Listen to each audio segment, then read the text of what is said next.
Good evening, guys. It's Phil. It's All Leeds TV, and we are back with another big match preview. This time, it's an FA Cup special edition.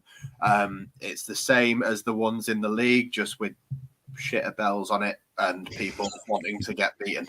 I wanted to try and dress that up nicer than I did then, but yeah, I just don't feel like I'm that asked for a win. Martin, how are you feeling today, mate? Welcome back. I'm joined by the one and only. Surely you're going to try and dig out some wonderful statistics as to why we're going to win and progress through to the fourth round of the cup that Marcelo Bielsa has never won a game in. I wish I could tell you that there is some amazing statistic I could pull out of my rear end, but there isn't. We've never been good in the cup, at least for a long time. We haven't anyway, and I can't see that changing. I'd be perfectly happy to give some youth players their first start and get it out of the way, to be honest. Yeah. So we'll obviously get a bit further into everything as we go along, but fun week of peace and quiet. Weirdly enough, I mean, if anyone is joining us tonight in the chat, if you want to send some questions in about the January transfer window, you're more than welcome to. We are well into it now. We're 8 days into what I'm calling dry January, and it is just that. The first couple of days were lovely after beating Burnley, but the novelty wore off, and now I'm miserable and I want alcohol again.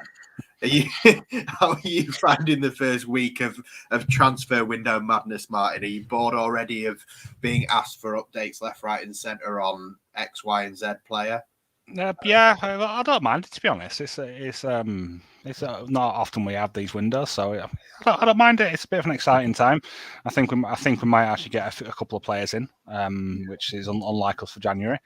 Let's just hope they go better than the last couple of January signings that we have made.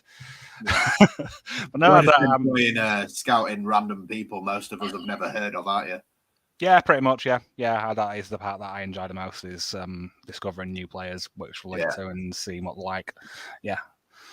Yeah, like I said, guys, if you're watching, you have any names that you really want us to speak about, by all means, we will obviously discuss the game first and foremost. But then, if we've got a bit of time at the end, we might talk about transfer targets, people that you've heard mentioned, rumours, and if we can dispel any of them with our wonderful sources, as we know, obviously there's been loads of content going out over the channel over the last few days. We have got an agent that we speak to that gives us the in the know stuff on who we are potentially linked to, who we're definitely not. So we might be able to answer some questions. And obviously, if anyone was really desperately wondering if the Oscar rumours were true, he obviously isn't in my cellar in bits. He was on the channel yesterday with an opposition preview, so go and have a look at that. But Martin, I'm sure for anyone that hasn't seen Oscar's video, the opposition preview, they're going to be wondering what to fear about West Ham. And is this West Ham side the same one that beats us 2-1 every time we play them in the league? And is it the London thing? Is it Bielsa not winning in cups? Like, what do we have to worry about tomorrow with West Ham? Well, it depends what sort of lineup West Ham play. I know I think they're kind of expected to play some of their youth as well, because I know they are especially short, especially at centre back. They've got a few injuries in there, so we'll probably see at least maybe one of their youth players in their defence, and maybe some other players get rested as well. So, but West Ham especially, they've been a good team this year. Moyes has got them playing good football. He's slowly but surely changed them from the way that he first played with them when he first took over. When there was not, I wouldn't say a pragmatic side, but they were defensively sound and they didn't take too many risks. Their fullbacks stayed back most of the time, but now they're trying to get themselves more of an attacking output going, and it's been working for them. If they are playing well, they could score a few passes. I'm not going to lie. But we'll see what teams are out and see what we do. But I'm not holding out too much hope of progressing much further in the FA Cup. No, I know what you mean. I don't want to do the whole spoiler alert predictions. We're going to lose. It's one of them where normally on a big match preview, especially the one that we're going to do after this, when we play them in the league, I would not be sitting here going, I really don't give a shit if we lose. No. Obviously, the question has just come in.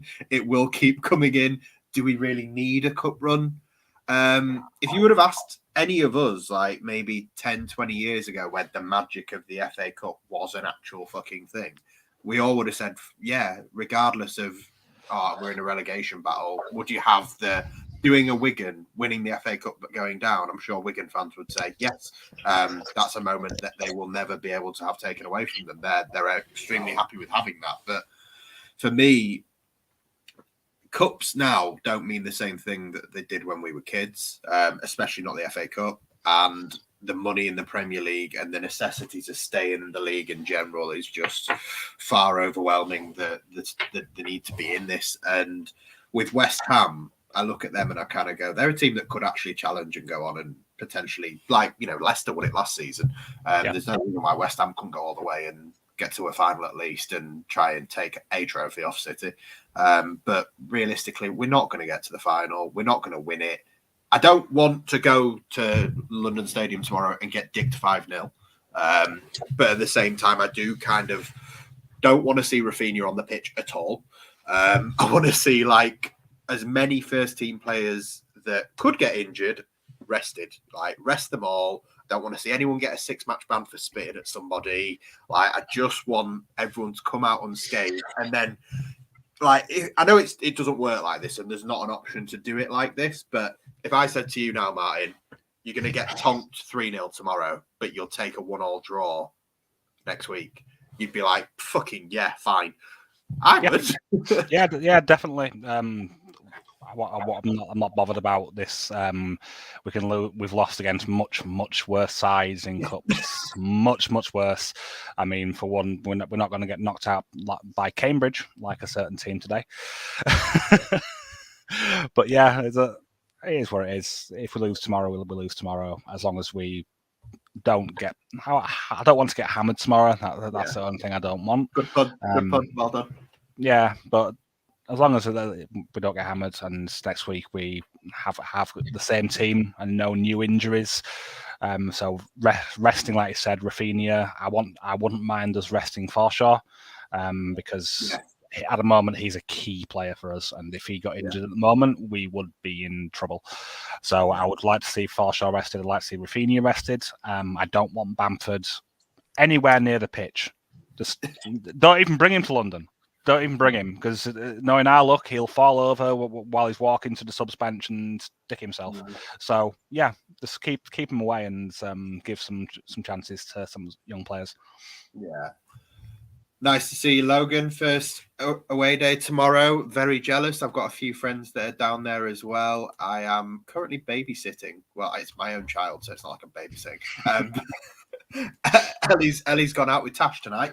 The fuckers. That's why we were a little bit late. She decided she needed a lift. 2 Tashes for half an hour before the show started, and the baby needs to go to bed. So the fact that I'm even here right now is a fucking achievement, and he's asleep, and it's all good. So, yeah, I wish I was in London tonight. I wish I was going tomorrow, and like Logan said, the limbs tomorrow, if we do get a goal or we do get a result, will be fantastic. And obviously, the best thing about cups at the moment is you get more tickets than you do in the league because of them stupid fucking rules. So fingers crossed, there's going to be a fair few of us down there tomorrow. Make some noise, enjoy the game. And look, I don't honestly expect us, regardless of what team we put out, to get dicked. Nice little bit of information there from David. We'll obviously get to the lineup soon, but I'm not gonna lie, I have heard similar rumours of Hjelde, Veit and Greenwood in particular getting game time. There's names on there that I think we'll go into that I don't want to see tomorrow. I do want to see a few of them rested, just for the sake of, I really don't want anyone getting injured. But end of the day, as long as Rafinha is not on there, which he isn't, fine. There's a few names that aren't on there that make me feel better. But no, with West Ham, Look, David Moyes has done a ridiculously good job, and I kind of see West Ham now the same way that I saw Everton when David Moyes was peak David Moyes at Everton, and they were like pushing that top four long before it became a top six, and they basically were the first team to do what Spurs kind of do now, of like, oh, we're going to get into the top four. Sorry, we didn't. Yeah, before those Manchester Red ones ruined Moyes a bit.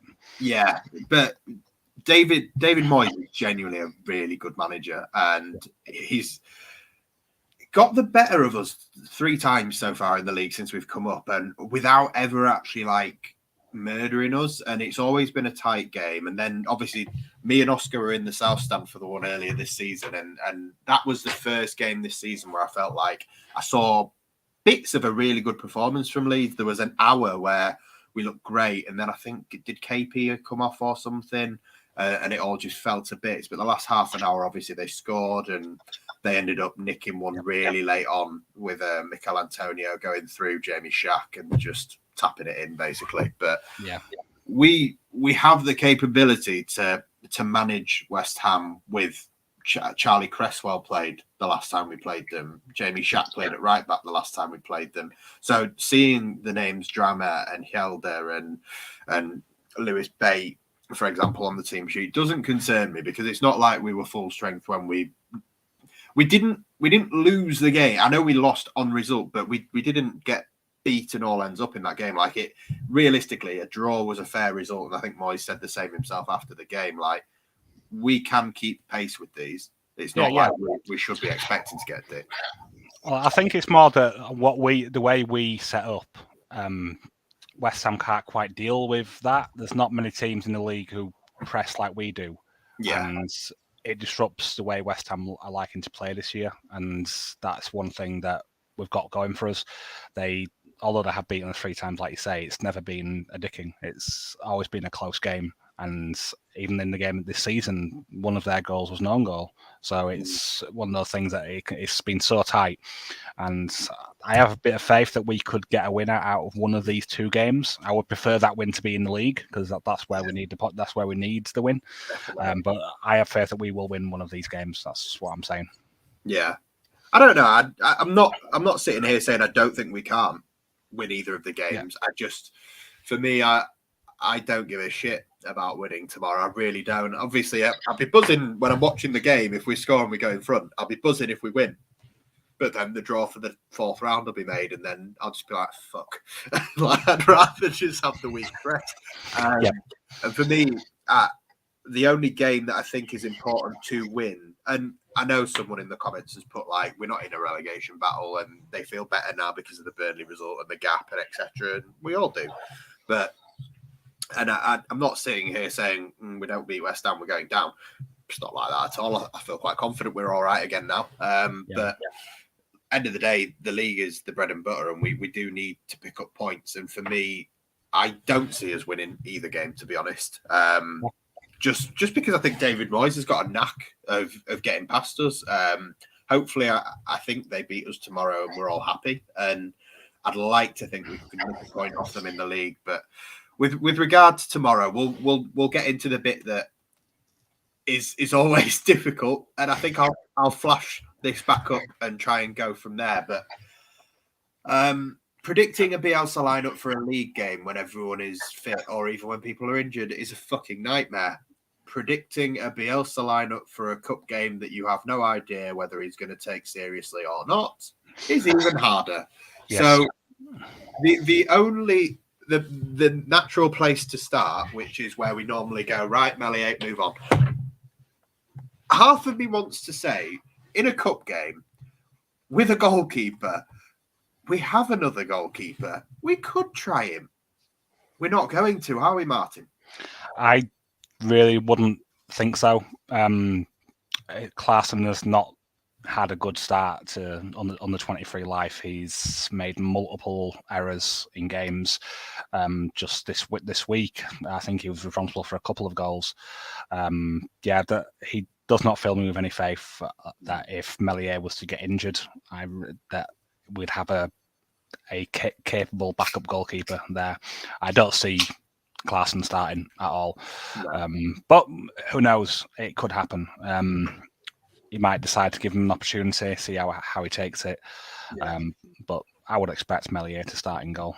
Yeah, me too. So I know we're a bit unsure of who they're going to be putting out, and there is obviously lots of rumours and talk of them playing their kids, etc. But formation-wise, are we expecting any surprises? And then obviously once we know their formation, we'll move on to what ours looks like and who. I would have expected to be their usual formation. They've played 4-2-3-1, I think, nearly every game this season. So I wouldn't expect to be any changes formation-wise. So no, I think we probably will be playing with our preferred, I'd say, 4-1-4-1. Yeah. Although we did play very well at the weekend against Burnley with the back three. That was a good performance with the back three. We haven't had many of those this season. But yeah, we should be looking at their 4-2-3-1 is likely to have youngsters at the back, probably Mark Noble swapping with Declan Rice in midfield, captaining the team, which that alone is something we can attack just based on the difference in pace between the two of them. Even resting what they have up front, like their reserves up front are still brilliant. I still expect to see Jared Bowen, by the way, regardless of whether. I think he's one of those players who can play a lot of minutes because he's from the Championship, mate. Yeah, we all exactly. Do it. Exactly. Championship players can play twice a week with no problem. So, and this isn't even twice a week. There's just 1 week. There's a full week in between fixtures, which is just still bizarre to me that we have an FA Cup at the weekend. It should be midweek always. But yeah, so there'll be a couple of West Ham's first teamers in there. I wouldn't be surprised if Lanzini gets rested. He's been good for them this year. But yeah, I would expect Bowen to play, who will be someone that we have to keep an eye out for. I'm not sure which side he's been playing on. I think on the right. So that's good because we'll probably have Firpo in at left back, I'd imagine. But we'll get to the position soon. But so I would expect it to be a mix of West Ham's first teamers and their youth, more than likely.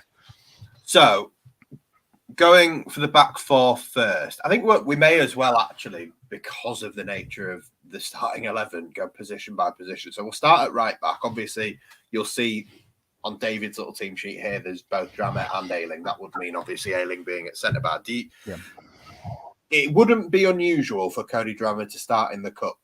Did he start against Arsenal or did he get brought on against Arsenal as a sub? He got brought on as a sub. Yeah. But minutes in the cup is basically the limit of Cody Grammer's time at Leeds so far. Pretty much that. I think there has been a small number of minutes in the league, but that is all it is. The cup is where it's at for Cody Drammer. Yeah, definitely.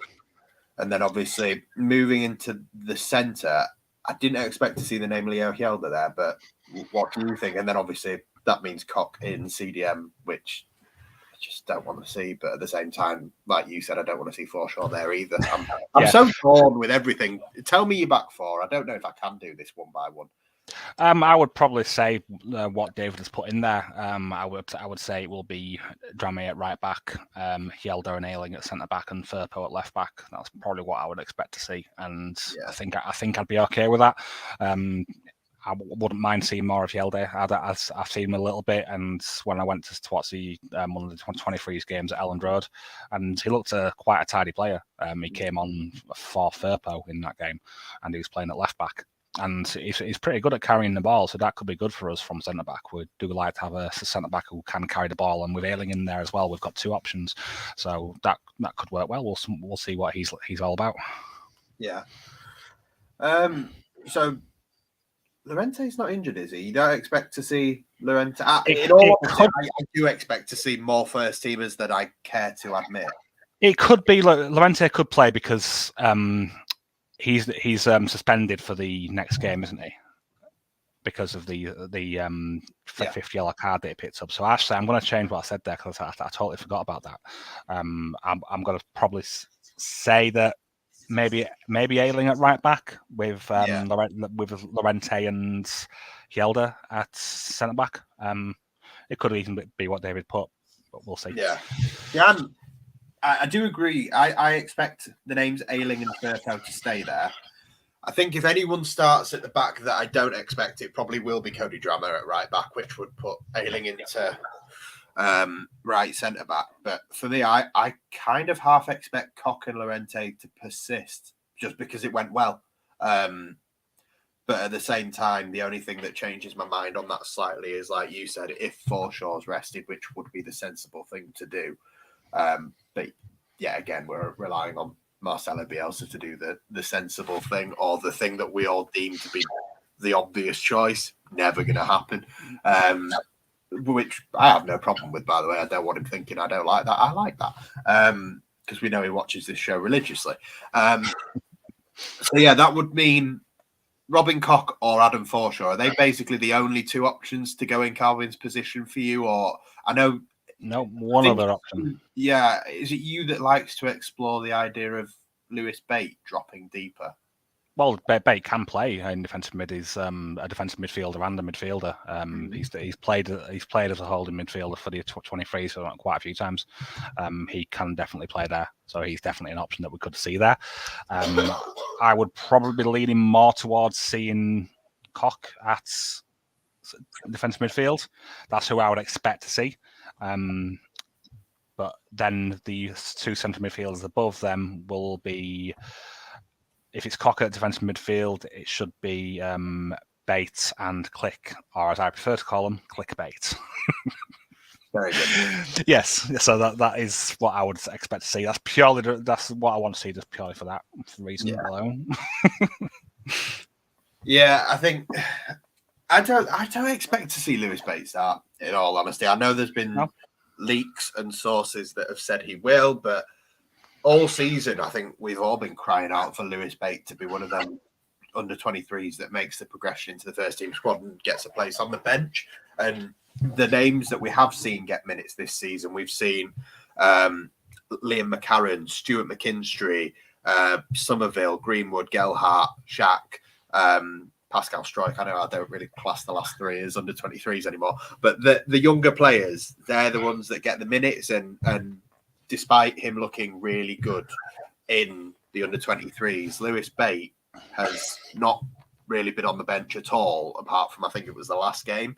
And you have had Archie Gray on the bench like once or twice now, and he's 15. So it's one of them. I don't expect Archie Gray to get any minutes either, but I kind of do expect Archie Gray to be on the bench again.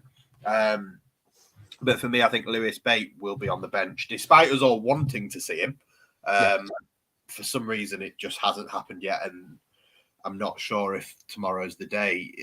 If you remember rightly, like when we were in the Championship, we obviously got Arsenal in the cup, and despite having the record of unused substitute appearances, Robbie Gotts randomly starts against Arsenal. So I know rogue decisions do get thrown in, but if you remember that lineup, apart from Meslier starting in Kiko's place and Robbie Gotts, it was basically like pretty much full of first teamers. There was only like the odd surprise in there. So I think if there is going to be any surprises, I think as we progress up the pitch, and the wingers, I kind of agree is going to stay Harrison James, and I hope to see Rafinha rested.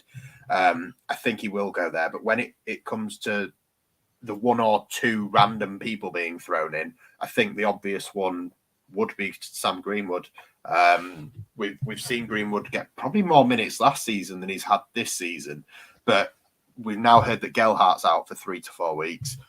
Tyler Roberts is obviously out for 3 to 4 weeks. Bamford has been ruled fit enough to play or get minutes on Sunday, but like we've all said, Jesus Christ, don't start him. Preferably don't even let him on the pitch. Definitely don't let him score and celebrate. I've also heard that Bamford hasn't travelled with them to London. That's what I've heard. So I'm hoping he's staying back in Leeds to continue working on his fitness and do some nice light stuff just to keep him fresh. And absolutely, and that would do us fine, because we need to protect that guy in cotton wool because we need that guy back desperately. Yeah. So, like Nick said here, I'd be happy with that back four. I think a sturdy back five, including Meslier. Obviously, we don't expect Meslier to drop out either.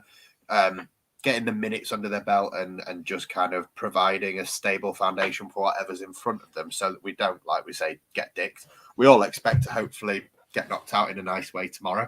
But to do that I think those 5 starting at the back and then maybe make the changes further up the pitch is fine. Jack Jenkins, obviously, been mentioned there. I do, like I said, with Lewis Bate, we would all love to see him start. And we're all probably going to sit here and say, yeah, Bielsa will do X, Y, or Z and be absolutely fucking wrong, because we always are. But I don't expect to see anything from him. Max Dean, again, another good shout. Been really good for the under-23s. Like, we seem to have some ridiculous goal scorers. We've got a lot of players in the 23s who can score goals, but in those leagues, most teams do score a fair amount of goals because it's that level. There's not as much defensive coordination as what there is in the senior teams, so you generally do see a lot of goals. So it's not always something we need to read too much into, that all these players are going to come into the first team and score bags of goals. It won't ever transition into the first team in that way. There's always exceptions. Joffrey has done well whenever we've seen him play. This always impacts the game in a positive way. Going back to Bate, I think the one other thing which was in his favour for possibly starting is that he didn't play at all in the under-23s game during the week. And that is generally an indicator that they're being saved to play a fair amount of minutes in the weekend's game. So we will see what happens. I'd love to see Bate play. Love to see it. Yeah, I think, look, we're all agreed basically. Tomorrow, a sprinkling of first teamers with a nice mixture of young players getting minutes, whether that be from the off or from the bench. But either way, ideally protect. I think if you had to pick 3 players to rest tomorrow, absolutely. They don't travel, they don't play, and whatever. Surely Rafinha, Bamford, Forshaw, is that your 3? Yeah, that's a 3 that I don't want to see play at all. I wouldn't mind resting Dallas as well, purely because he's barely missed a game in, like, I think it's something like a 1 game missing in 120. So it is just barely missed any games. So it would be nice to see him get a little bit of rest as well. But I would be okay if Dallas came into the game at some point. We'll see. But for those are the main 3 who I'd want to protect a bit. Yeah. Seeing obviously the most recent comment that's just come in on Meslier as well, but I do. I'm like Martin said, I'm on board with the idea of resting Meslier, but it's just one of them classes not going to play. I must admit, I haven't paid any attention to what's gone on in the FA Cup today. There's people talking about Cambridge United's goalkeeper. Martin, enlighten me. What's happened? Cambridge beat Newcastle today. Right, 1-0.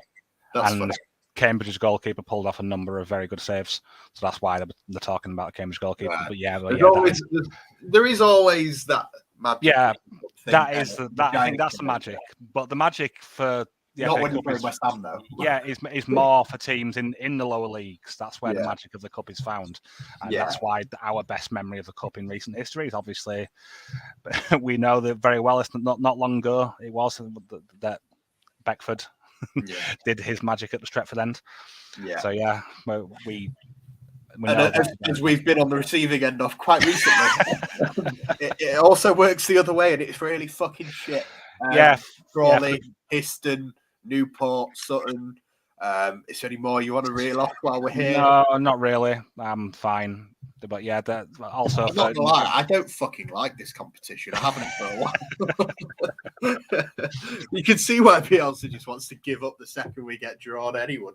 I think at the start of the season. Oh, that's he's a lot younger.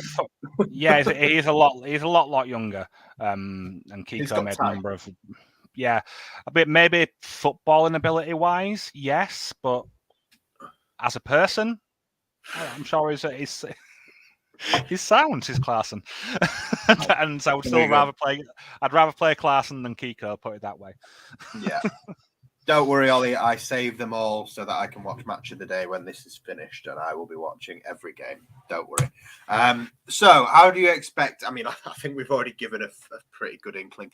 How do you expect tomorrow to go in terms of the game? Do you think we will just we're not just going to turn up and roll over. We don't do that. No. We will try to play our football. I would expect us to have more of the ball. Not much more though, because West Ham do try to play a bit more of a possession style than what they have done in the past. So there will be a bit of a fight for possession, and it could end up being turned into a bit of a transitional game. I think we could see a similar game to what we saw against Burnley, to be honest. That ended up being quite back and forth at times. And that's definitely where we can take advantage of the fact that it is going to be Mark Noble and not Declan Rice. Exactly. Declan Rice gives them so much protection against transitional breaks, and without him, hopefully, I'm hoping he does get rested for them. That would be a big relief. And yeah, we can definitely exploit them, especially in the fullback areas. If we can get the ball quickly down to the flanks, and especially with Dan James, I'm not sure who he'll be up against, whichever wing he ends up playing on. I'm hoping to see him on the left wing, because that's where I prefer him. Yeah. But yeah, we can definitely hurt West Ham for sure. It could end up being a very goal-filled game tomorrow, which I would welcome, as long as it isn't all purely one-sided in favour of West Ham. Yeah. As long as we do put up a good fight, and even like a 3-2 victory for West Ham, that'd be great. I'm not sure if I see that many goals, you know. Do you not? I think it's going to be closer, more like 1-0, 2-1. But I think the most interesting thing for me is more like, so far this season, apart from the obvious stylistic things that you expect to see from Leeds United, the Burnley game aside, a lot of this season has been, you know how in the Championship, plan A didn't work, so plan A becomes give it Pablo, and Pablo sorts us out. The Premier League is just the same, but with Rafinha instead of Pablo. So if, for example, which we've all said we don't want to see Rafinha play tomorrow, and it's the one person I expect us to leave at home and rest. If he's not in the team, I think it's going to be interesting to see like how we go about doing everything, because everything at times just goes through Rafinha. Nice little bit of information there from David. They've got their game in hand to play on Tuesday. So obviously they are going to rest players, but even still,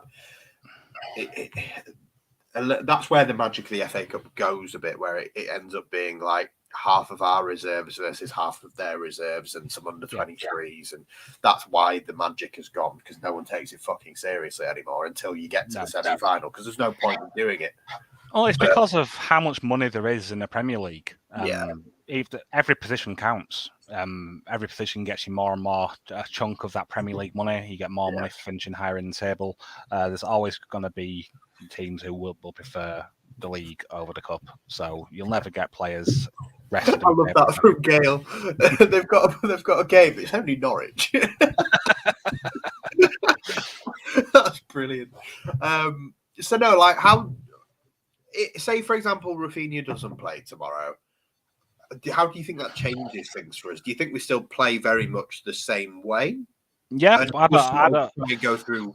don't think we'll play any differently. Obviously, I've been reliant on Rafinha this year, but the response to that from other teams has been doubling up on him, and we saw that against Burnley. Rafinha had a lot less space.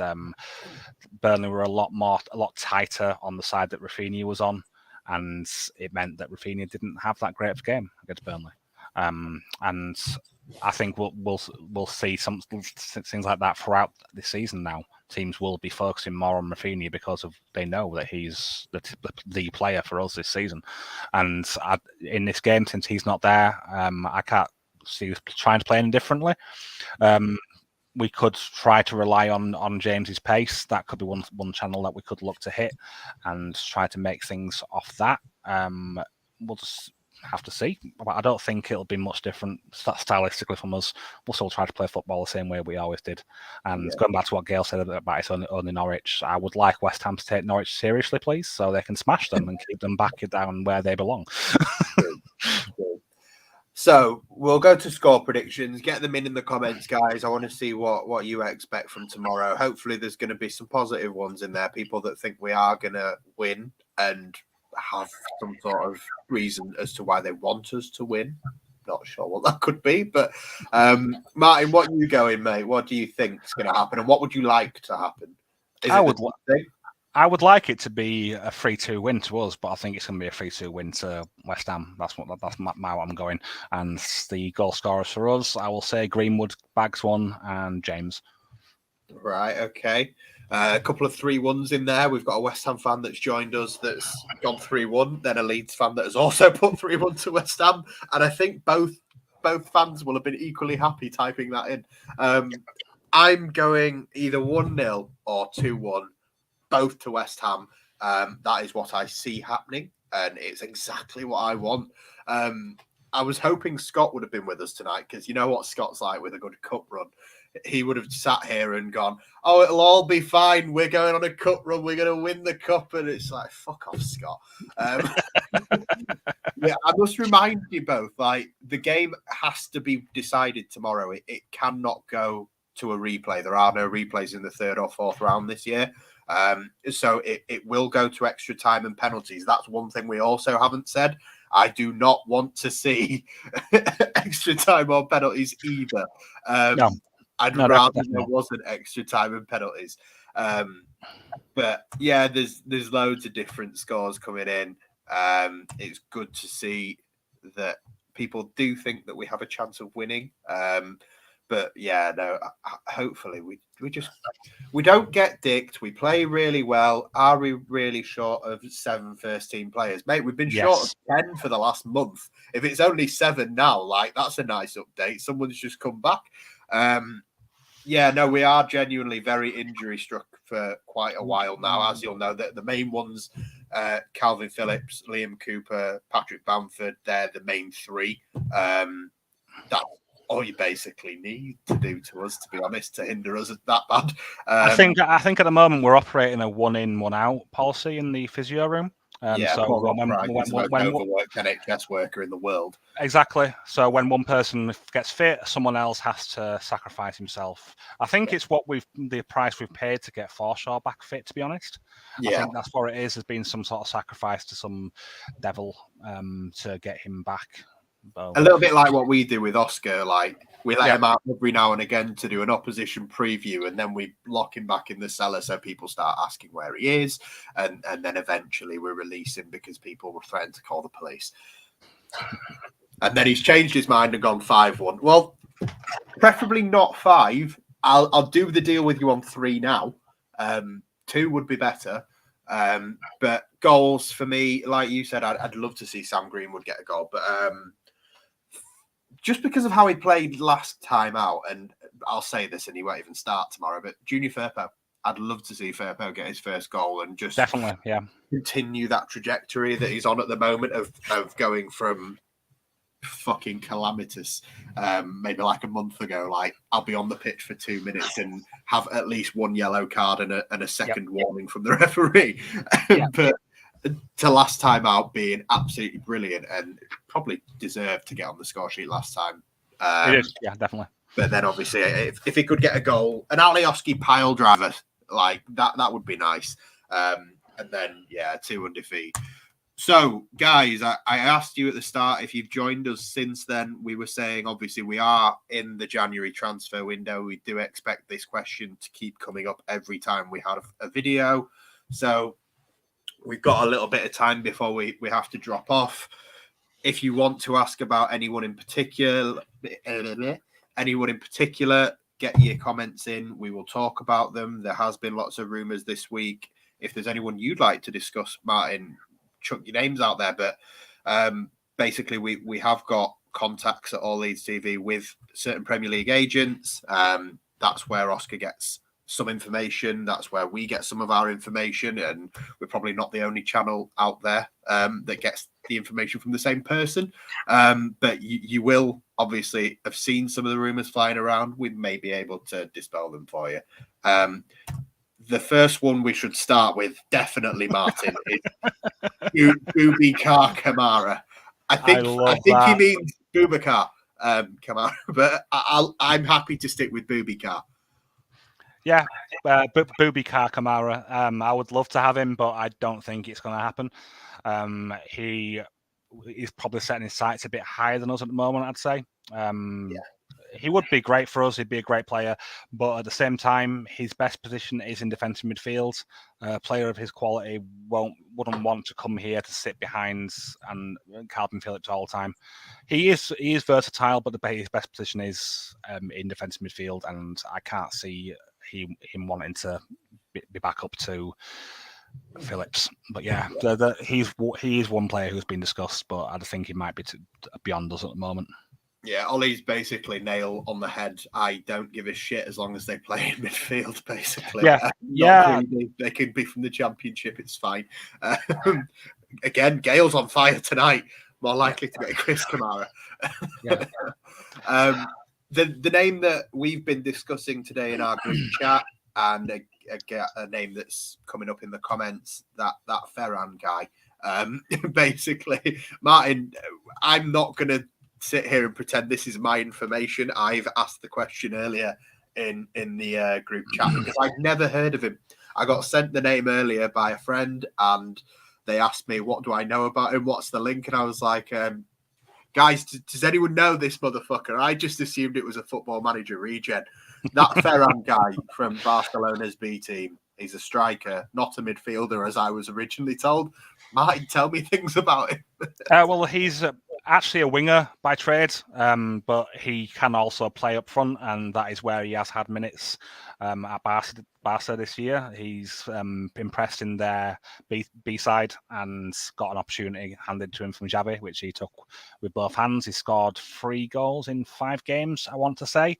He is playing tonight, by the way. That is cool.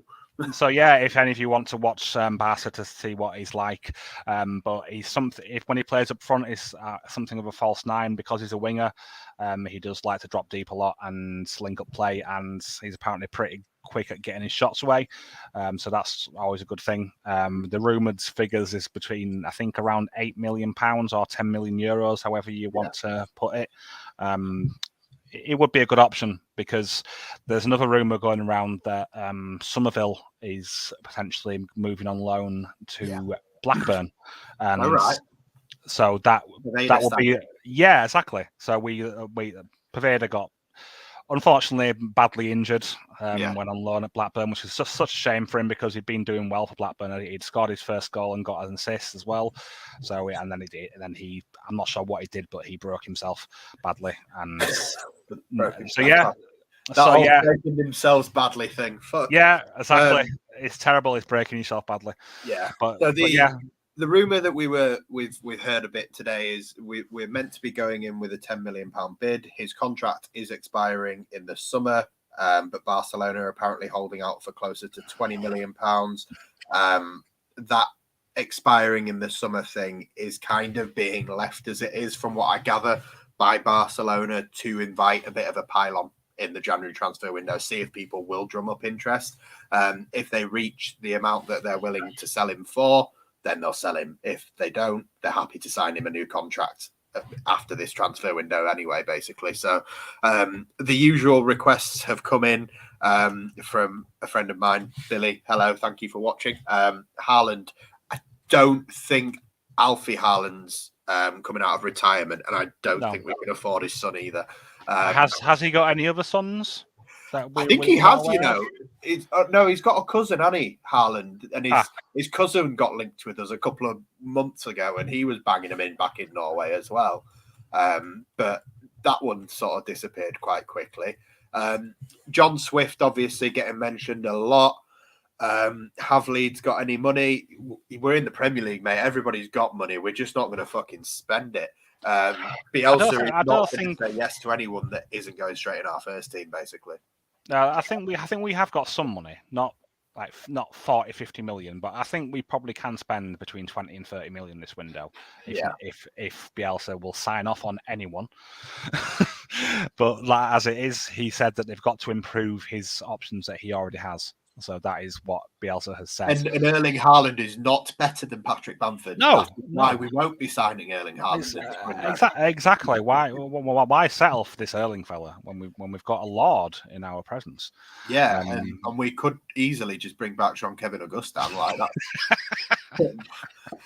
In fact, another one that we spoke about in our group the other day. I know I shouldn't necessarily divulge what goes on in our group chat, but 𝐘𝐜𝐲, the discussion that's gone on surrounding Eddie Nketiah, for example.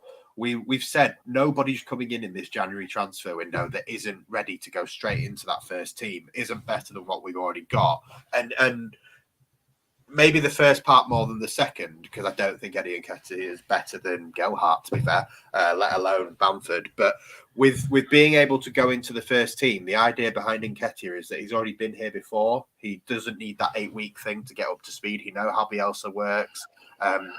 Another striker that knows how Bielsa works, has played for us before. Yes, he had injuries, but was absolutely brilliant for Leeds, and we were all very sad to see him go, Bielsa included, is 𝐘𝐜𝐲. Do you see 𝐘𝐜𝐲 being return? I could see Nketiah being more likely. Yeah. Although I do think that Roof could do an option as being a backup to Bamford. Like you said, he knows the system inside and out. He was very good for us in that season before he ended up going to Anderlecht and then made his way to Rangers. So yeah, it would be an option, but I can't see that one happening.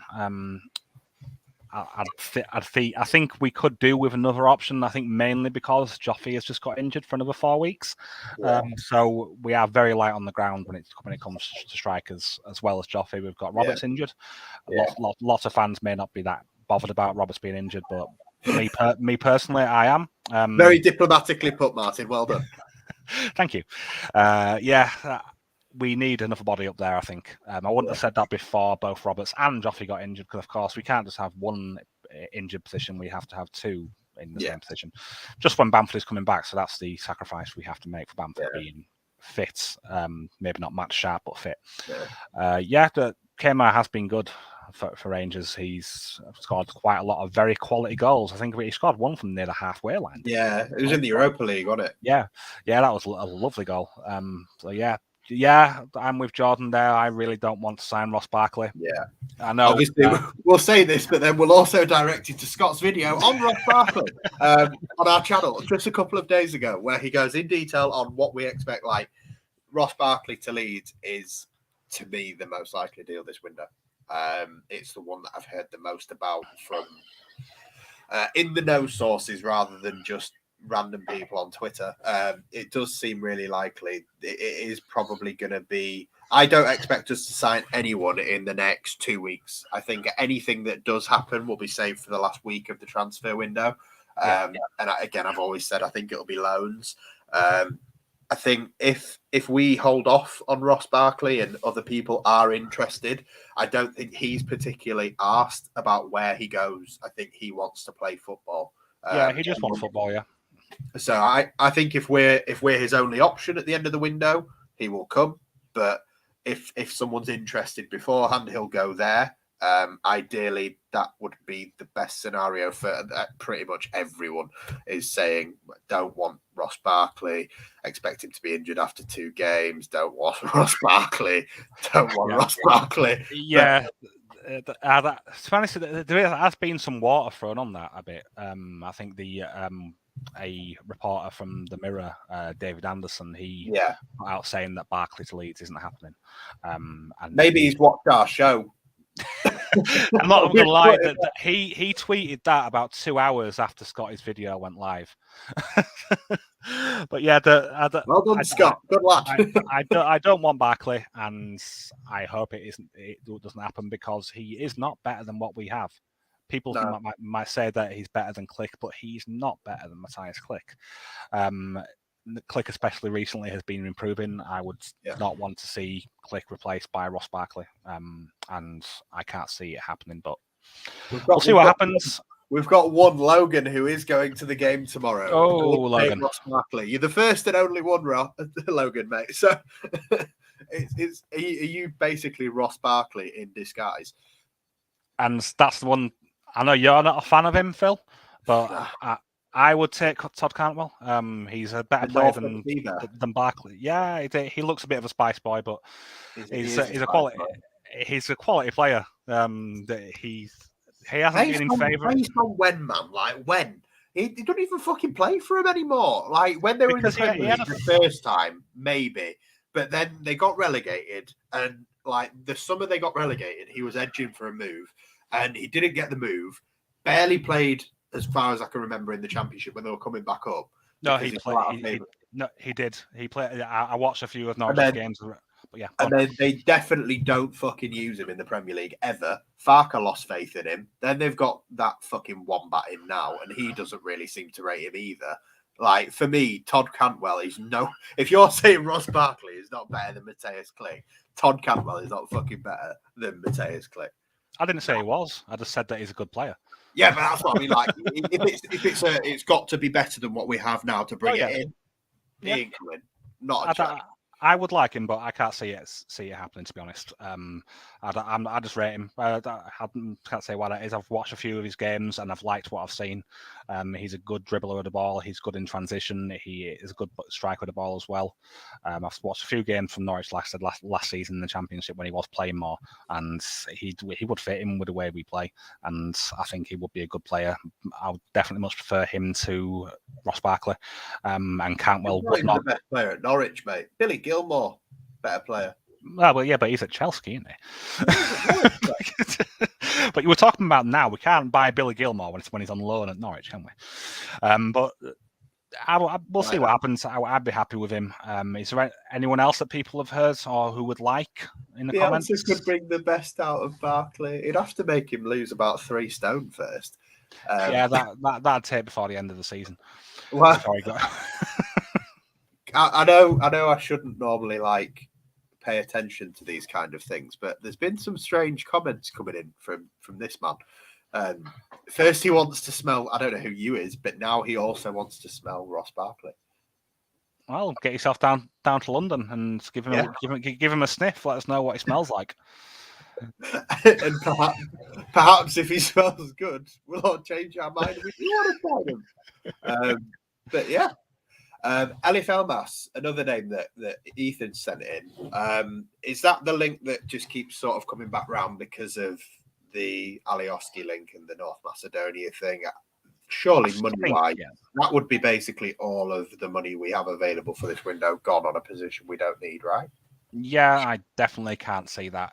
He will be well beyond what we could afford to play. He's playing a lot of minutes for Napoli. He's played 20 games this season so far and scored a couple of goals, got an assist, and he's even playing for them in the Europa League. He seems a pretty key player for them. And they bought him for 15 million from Fenerbahce, and I doubt that he would go for less than 40 million at least. So that would be beyond us, I think, at the moment. Yeah, 2 good names there. I know Scott, if he was on, would be very, very happy with those names. He's a big Joe Rebo. He's obviously a Rangers fan as well. Ronaldo Vieira we've spoken about before. I'm not sure many people would want him back, to be honest. Nahit Hernandez we've spoken about many times. That one is definitely no go. I now have changed my opinion on Nandez after what recently happened with him. If anyone doesn't know what recently happened, just search his name, and so there is quite a lot of news stories about him. And at the moment, while that is still ongoing, I wouldn't touch him with yours, Phil. Right. Okay. And question from John: who do we guys can't think of? Who do we want? Can't think of any realistic. I think who we want and realistic options aren't the same sentence as you've just said there, Jordan. Realistically, there's plenty of people I'd want. I just don't see them coming. And in all honesty, if you're asking me what is realistic, I don't think anyone is realistic, at least not for the next 2 to 3 weeks. The last few days of the transfer window is basically camping out, waiting for a Rafinha to drop on your lap. It seems to be the way Leeds United do transfer business, especially in January, because we're extremely hesitant to go. It is a midfielder and a striker. They're the 2 positions that if Leeds are going to move this window, it is those 2. The striker, we've said for a long time, it does seem to be Eddie Nketiah. That's the one that we know Victor Orta has spoken to. We know they've met before Leeds played Arsenal. That one seems to be good business in that the guy's contract's expiring and we won't have to pay a fee for him if we're taking him on a pre-contract and he comes on a free in the summer. We obviously at the moment have injuries there and we probably need the numbers, but generally speaking, I don't think it's a popular one with the fans. I don't think people are that asked to see Eddie back. Already a no to Eddie. Someone saying 𝐘𝐻𝐿 might go to Palace. I think that's a more sensible move for him, to be honest. Yeah. We saw with Conor Gallagher. Conor Gallagher chose to go to Palace over us because painfully, it's probably the right choice. Closer to home, don't have to move away. Guaranteed more minutes, most likely. But yeah, I don't think 𝐘𝐻𝐿 is the right choice. And the other one that I've always said is most likely, again, Ross Barkley. But that one doesn't seem to be one that the fans want either. The only thing that makes me think with these two signings is when that Ferran Jutgla guy came up earlier, the person that told me about it, that I said to him, like, there's two different types of signings at Leeds United. There's Victor Orta signings and then there's Bielsa signings, and you can tell which ones are which. I know they are both very much agreed on. It's not as though Victor goes, "Fuck you, Bielsa, you're having this guy." They always agree, but you can always kind of tell who's come up with the idea. And I correct me if I'm wrong, Martin, but I kind of see both of them as Bielsa signings more than Orta signings. Them two. Which ones? That Ferran Jutgla guy would be much. That's a very much a Victor Orta signing from La Liga. Knows the player, knows the agent, knows the background. Whereas Bielsa seems in his time at Leeds, when you look at Conor Gallagher and you look at other players we've chased for the Championship era, Lewis O'Brien, we were after Jared Bowen for a long time, who we're going to play for tomorrow. Like, some of these players, Bielsa since he came to Leeds, I haven't heard him once mention an Argentinian player like you see all these links happen. It is basically English players that he's after. So the names in 𝐘𝐻𝐿, who he bought in himself in the first place, and Ben White obviously as well. For me, those two names in 𝐘𝐻𝐿 and Barkley, they're Bielsa signings. And like Logan's just put there, like, Rafinha was very much a Victor Orta signing. Yeah, but he had been going telling Bielsa about him for a while, and I don't think it was actually purely Orta, if I remember rightly, because Bielsa has his own scouts, doesn't he? Yeah. Separate. Oh yeah, they matched together. They both had him on their list, but it was very much Orta that pursued the deal. I think he was a bit further down the list, weirdly enough, below Dan James on his pecking order. To be honest. Again, 𝐵𝐿 was Barca. Again, that's for me a Victor Orta ball. Yeah, definitely. The ones which come from Spain, Diego Llorente as well. I would imagine that would be one which Orta told Bielsa about quite quickly. I've heard it. I've heard with Llorente. Llorente was Bielsa's choice, and 𝐾𝐲 was Orta's.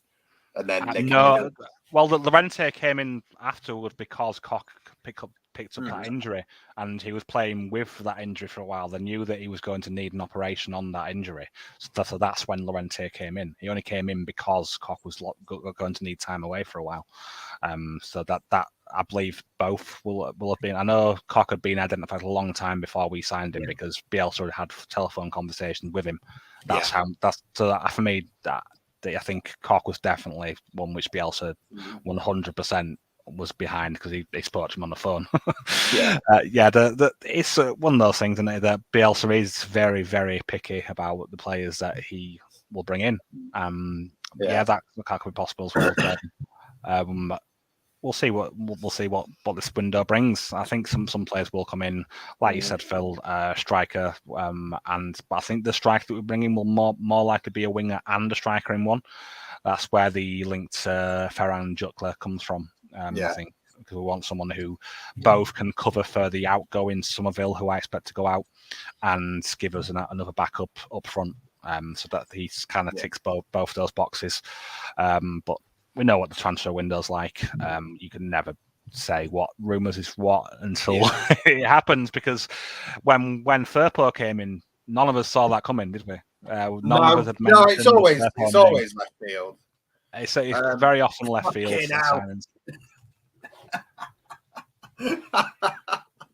I'd love to think that is actually him. If it is, you owe me a pint, and I'm not going to forget.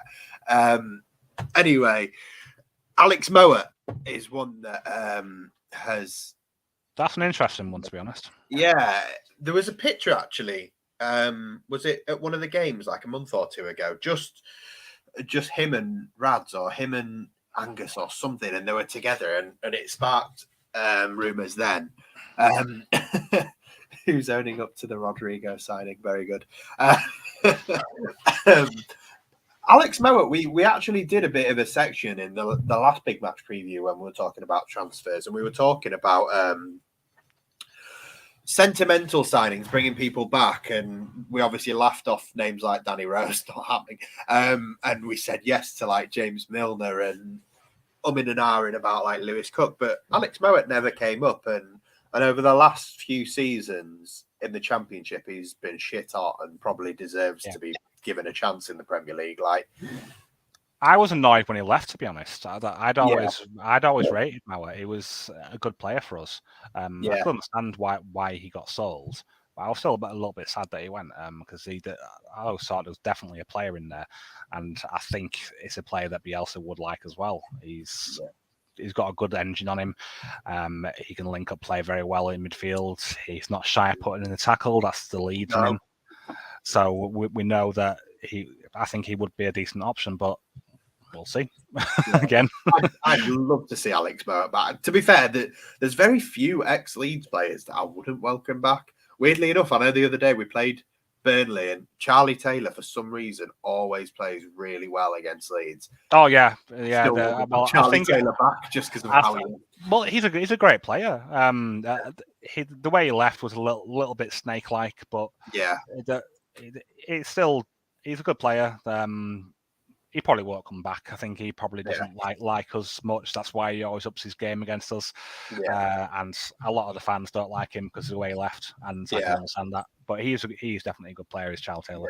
Quite a few saying no to Alex Mowat in the comments, but I don't really understand why. I thought he was really good for us, to be fair. I know we were in the Championship at the time, and he's definitely improved significantly since he left us. Like, if you watched him at Barnsley, unbelievable at Barnsley, very much deserved the move that he got to West Brom, and seems to be just as good at West Brom. I love how people are now just sort of bringing out old Leeds players. ADY, I speak to now quite regularly, because his missus is friends with my missus, and also because I was trying to get him involved in like every charity do we ever fucking do, and he always says yes, and then I tell him, "Oh, you've actually signed up to play in a five-a-side tournament," and he's like, "No, I still play professionally, Phil. I can't do that." So ADY, I'd have back, even if just to come on the channel, and but no, that's not happening. Anyone else you really want to get off your chest before we call it a day, Martin? Anyone I can't think of? Well, there is. I think I've probably mentioned them before on this, but when someone asked what players who you'd like who are realistic, Romain Favre, I think I've definitely mentioned him before. He would be a class player for us, and he wouldn't cost a massive amount either. I'd probably imagine similar sort of fee to what we paid for Rafinha, maybe a little bit less. He's been tearing it up in League One this year. He's got quite a few goals and assists to his name. Yeah, exactly. Last year. Yeah, exactly. He's not just got one good season behind him; he's got multiple now, and he would definitely be a realistic good signing for our seeds. Doku, the same as you have Favre, who you mentioned quite regularly. And Michael Doku. Doku, yeah. We know it's all right, Mike. You could have made an effort and actually like fucking turned your laptop on, pal. But comment all you want. Useless fucking southerner. Anyway, we'll leave it there, guys. Thank you very much for joining. As Oscar would say, he is alive. If you haven't already seen, smash the like. Obviously, go and check out that opposition preview of Oscar's. Go and have a look at Scott's many videos. Scott's doing some ridiculously good work for the channel at the moment. There's so many good things. Loved his the one that I love the most, which will be out over the weekend again, which I'm already looking forward to, the mixture of fan cam and watch along highlights. I'm not sure it will be out this weekend actually, but the next game anyway. That, if you haven't seen that from last week, fucking brilliant. Great content from Scott. Great content. His social thing that he started as well, where he's getting other content creators in around him. That's really good. Good to see everyone linking up again as well. So keep an eye out over the weekend for plenty to come on the channel. We'll be back with player ratings probably on Monday. Victor Orta is still with us in the comments, which is great to see. Yeah. Hey, Victor. Yeah. Anyway, you shouldn't be with us, Victor. You should be trying to get fucking early. You should be a very busy man at the moment. Yeah. You don't have time to be speaking to us. Get yourself off to whatever destination you need to look at in Europe. Well, anyway, I can't deal with it, man. I'm going to have to full screen. I'm being distracted by comments. Yeah, thank you for joining us tonight, guys. I hope you enjoy the game tomorrow wherever you are watching. And obviously, keep looking out for what we've got coming around in the coming days on the channel. Thank you for joining me tonight, Martin. I'm sure you're looking for peace and quiet while your children are in bed, as I am too. As we all are. Enjoy the game tomorrow. Fingers crossed we get a result. I like him. I like this guy. I really like him. Right. See you later, guys. All the best. Bye all. Yeah, bye.